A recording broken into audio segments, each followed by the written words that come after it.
Lumapit si Dako sa kanyang mga kaklase at pinuri ang huling atake ni Ban Yuan, ngunit pinayuhan siyang huwag masyadong mag-focus sa mabilis na pag-atake gamit ang espada. Idinagdag niya na mas mabuti na yun kaysa maging isang hanggal na basta na lang nagpapalibad ng espada ng walang isip. Agad namang napansin ni Light ang patagang insulto ni Dako, napagtanto niyang siya ang pinatatamaan nito.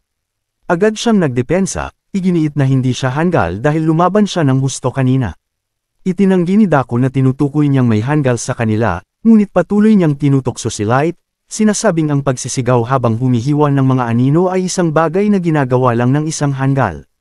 Naiinis si Light at sumagot na hindi niya maiwasan iyon dahil ganoon talaga ang paraan ng kanyang pagsasanay sa espada. Habang nag-aasaran sina Light at Dako, inilabas ni Ban Yuan ang isang soda, binuksan ito na may kasamang tunog ng pagsisid at walang pakialam na nagkomento kung paano tila walang katapusang enerhiya ang kanyang mga kaklase, nakikipagtalo pa rin kahit oras ng pahinga. Samantala, biglang napatingin sa kanya ang tatlo, nakaramdam ng alerto dahil sa mabangong amoy ng inumin na siya lang ang umiinom. Ipinaliwanag ni Ban Yuan na hindi ito galing sa kanyang mundo, kundi isang bagay na ibinebenta rin sa labas ng Union Academy. Agad namang itinuro ng tatlo na si Ban Yuan lang ang may pribilehiyong lumabas, kaya hindi nila ito mabibili para sa kanilang sarili. Napagtanto ni Ban Yuan ang kanyang pagkakamali at agad na humingi ng paumanhin sa pag-inom ng mag-isa. Nagpalusot pa siya, sinasabing kaunti lang ang dala niya kaya hindi niya maibabahagi. Dagdag pa niya, ang soda ay epektibo lang kapag pagod na pagod ang isang tao, kaya hindi ito sulit inumin sa ngayon. Mabilis niyang ibinalik ang lata sa kanyang inventaryo upang mawala ang tensyon. Gayunpaman, nagpasya si Dako na kung ang pagkapagod ang susi para makuha ang soda, siya na mismo ang tatapos sa room 3. Nabigla si Ban Yuan sa biglaang pagbabago ng plano, lalo na't dati nang iginiit ni Dako na siya lang dapat ang lumutas ng mga silid para mas lumakas siya para sa paparating na laban. Ngunit malinaw na hindi estratehiya ang dahilan ni Dako, gusto lang talaga niyang matikman ang soda na iniinom ni Ban Yuan, lalo na't posibleng bagong flavor ito na hindi pa niya natitikman. Iginigiit ni Dako ang kanyang karapatan sa soda, ngunit pinaalalahanan siya ni Light na si Ban Yuan ang tunay na may-ari ng inumin. Hindi na lang sumali sa usapan si Ban Yuan at nagpasya na sapat na ang kanilang pahinga, oras na upang lumipat sa susunod na silid. Pinatay niya ang huling nanghihinang evil spirit na ipinagkatiwala niya kay Eve na nag-trigger sa susunod na shift. Habang nangyayari ang shift, sinuri ni Ban Yuan ang kanyang internal code at nagulat sa kanyang stats. Sa wakas, umabot na ang kanyang kakayahan sa antas ng isang karaniwang estudyante ng academy. Mas kapansin-pansin, umabot na sa 36 ang kanyang swordsmanship at 26 ang kanyang piercing techniques, kahit na ilang araw pa lang niyang natutunan ang mga ito at panandalian lang siyang nagsanay sa tower.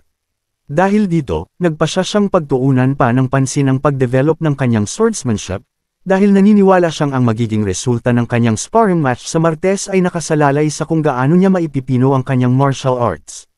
Lubos niyang nauunawaan ang napakalaking agwat sa lakas nila ni Erecto, mahigit 200 strength points ang lamang nito sa kanya. Alam niyang hindi makatutuhanang mapunan ang ganitong kalaking agwat sa loob lamang ng isang weekend, gaano man siya magsanay. Gayunpaman, matapos matuto ng martial arts mula kay Dako, napagtanto ni Ban Yuan na habang mahalaga ang pagkuha ng bagong kakayahan, kasing halaga rin ito. Ang pagpapalakas at pagperpekto sa mga kasanayang mayroon na siya. Napaisip siya kung mas mapapabuti pa niya ang kanyang martial arts kung muling tuturuan siya ni Dako.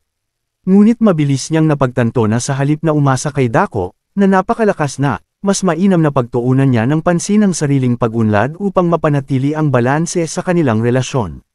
Desididong humanap ng paraan upang mapabuti ang sarili, nagsimulang mag-isip si Ban Yuan ng mga estratehiya upang mapalakas ang kanyang kakayahan ng mag-isa. Ngunit habang abala siya sa pagninilay-nilay, biglang tinapik siya ni Light pabalik sa katotohanan, pinapaalalahanan siyang mag-focus sa kasalukuyang sitwasyon.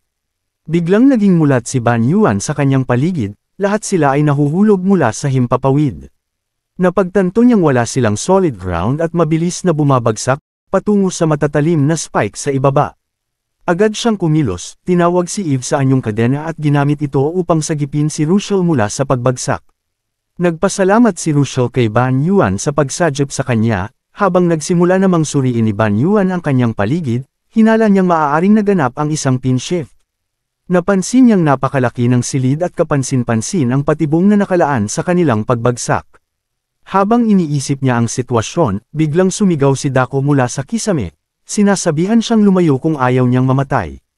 Hindi pa man natatapos ni Dako ang kanyang babala, napansin na ni Ban Yuan ang isang pag-atake, isang pag-ulan ng mga espada at sibat mula sa magkabilang panig. Nahaharap sa isang matinding sitwasyon, napagtanto niyang kung ibababa niya ang kadena ni Eve upang protektahan ang sarili, malalaglag naman si Rushel sa kanyang kamatayan. Wala siyang ibang pagpipilian, tinawag niya si Lilith, mabilis na isinakay si Rushel sa kanyang hoverbike, at sinagip siyang muli mula sa patibong sa ibaba. Humingi ng paumanhin si Ban Yuan kay Rushel sa magaspang na paraan ng pagsajep, ipinaliwanag niyang wala siyang ibang pagpipilian. Sinabihan niya itong mahigpit na kumapit dahil magiging mahirap ang pagmanyobra sa Lilith sa mapanganib na lugar na iyon. Samantala, lumipat ang eksena kay Light, na bihasang lumilipad sa ere gamit ang kanyang artifact upang lumikha ng mga pakpak, habang iniiwasan ang mga bumabagsak na espada at palakol.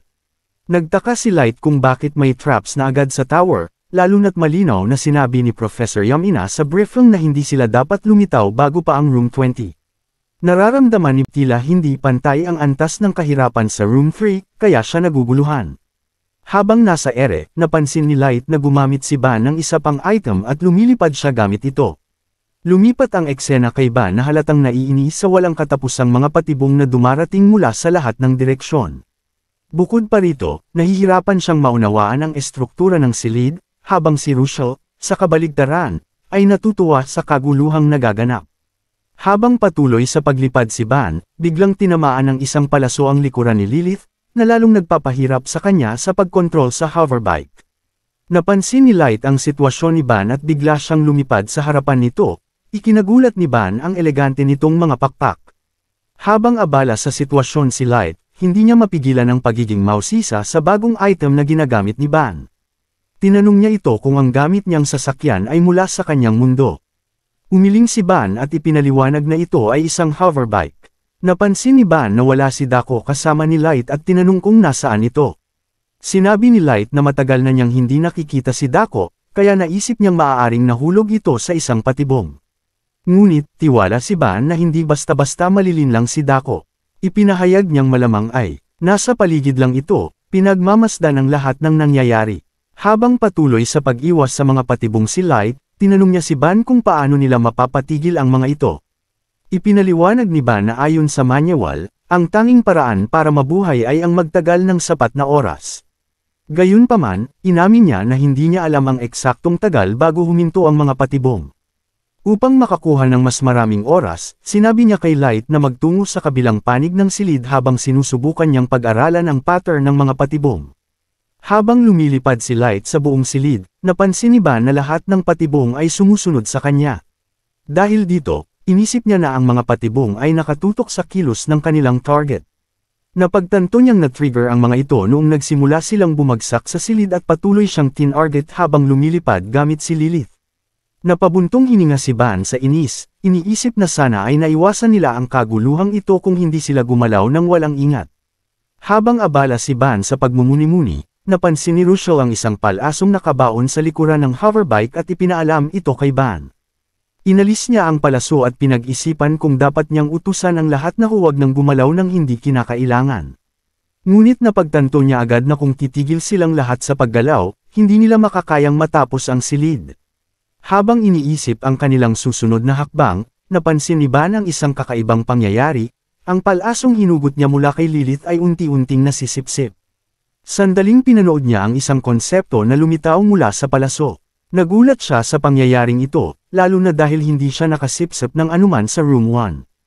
Napaisip siya kung may partikular na dahilan sa pagbabagong ito. Bagamat una niyang inisip na baka nagkataon lang ito, napagpasyahan niyang subukan ang kanyang teorya. Kumuha siya ng isang espada na nakabaon sa lupa upang makita kung ano ang mangyayari. Nang hinugot niya ito, laking gulat niya nang masipsip niya ang konsepto nito sa halip na ang mismong espada. Nalilito sa kinalabasan, naalala ni Ban na dati na niyang naranasan ang ganitong pangyayari, kung saan ang konseptong nasipsip niya ay iba sa kung ano ang unang lumitaw. Habang iniisip niya ang hindi pangkaraniwang bagay na ito, biglang sumigaw si Rushel, humihingi ng tulong para kay Light na kasalukuyang nahihirapang lumaban sa malalakas na alon ng tubig. Lumipat ang eksena kay Light na hindi inaasahang sinalubong ng tubig mula sa patibong. May halong kakaibang sangkap ang tubig na nagpapamanhid sa kanyang pandama at lumalabo ang kanyang paningin. Kung hindi siya kikilos agad, matutusok siya ng 12-dosenang matutulis na proyektilo, lahat dahil hindi niya inasahan na ang tubig mismo ang magiging delikado.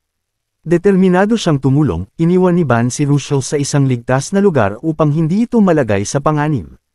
Habang papalayo, hinangad ni Russell na manatiling malakas si Ban.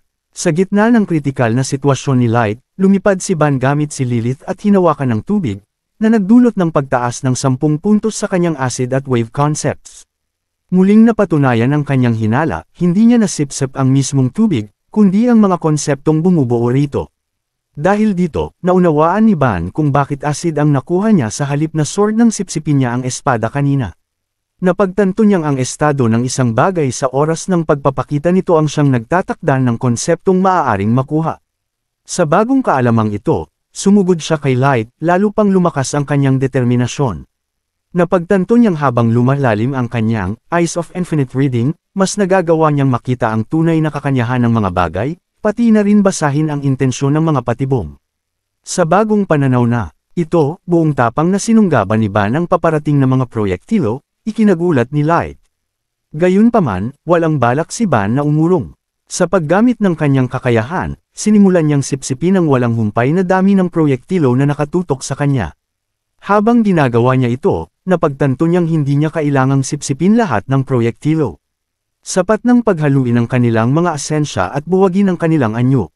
Sa matinding konsentrasyon, matagumpay niyang pinagsama at winasak ang proyektilo sa isang mabilis na kilos, na nagdulot ng maningning na liwanag sa buong silid. Namangha si Russell sa kagandahan ng tanawing lumitaw mula sa nagliliwanag na epekto ng ginawang hakbang ni Ban. Samantala, mabilis na lumapit si Light upang tiyakin kung maayos ang kalagayan ni Ban. Napansin niya ang isang maliit na nagniningning na bagay sa kamay nito at tinanong kung ano ito. Habang hinihingal matapos ang matinding laban, inamin ni Ban na hindi niya rin alam kung ano iyon. Ngunit batid niyang nagsanib ang lahat ng bagay na tumama sa kanila at pakiramdam niya ay nakakuha siya ng isang pambihirang bagay. Napaisip si Light kung maaaring nagising ang isang bagong kakayahan ni Ban, lalo na kung paano nito direktang naapektuhan ang mga patibong sa Room 3. Habang nag-uusap sila, isang panibagong alon ng mga patibong ang nagpakawala ng 12-dosenang proyektilo patungo sa kanila. Gayunpaman, biglang sumulpot si Dako, na matagal nang wala, kasama si Russell upang harapin ang atake ng walang kahirap-hirap. Pinagalitan sila ni Dako, babala na maaari silang malagay sa matinding panganib kung hindi nila aayusin ang kanilang ugali ng pagkawala ng pokus at kawalan ng atensyon sa paligid. Nagpasalamat si Ban Yuan kay Dako at Russell sa pagsadyap sa kanila, ngunit nahanap ni Dako na katawa-tawa na napasok ni Light ang ganitong gulo at nagawa pang mawalan ng konsentrasyon. Hindi natuwa si Light sa matigas na pananalita ni Dako, lalo na dahil muntik na siyang mamatay. Gayunpaman, iginiit ni Dako na kasalanan ni Light ang pagkahuli sa napakahinang patibong. Habang patuloy si Dako sa pang-aasar kay Light, sumingit si Russell at itinuro na marahil ang patibong na kanilang hinarap ang huling hadlang, dahil nagsimula na ang shift. Samantala, naguguluhan si Ban Yuan sa patuloy na alitan ni Light at Dako. Sa kabila ng matatalas nilang salita sa isa't isa, hindi sila nagdadalawang isip na sumugod at sagipin ang isa't isa sa oras ng panganib, na nagpapakita ng mahusay na teamwork. Ngunit, hindi inaasahan ni Ban Yuan ang casual na pahayag ni Dako na sinadya niyang hintayin silang malagay sa panganib upang magkaroon siya ng dahilan para singilin sila balang araw. Nabahala si Ban Yuan sa revelasyong ito, hiniling na sana ay nagbibiro lang si Dako. Nagsimula siyang magduda kung ang malapit na samahang nararamdaman niya sa lahat ay totoo o isa lamang ilusyon. Maraming salamat sa panunood. Kung nagustuhan mo ang video, huwag kalimutang mag-like, mag-subscribe, at i-click ang bell icon para updated ka sa mga bagong kwento.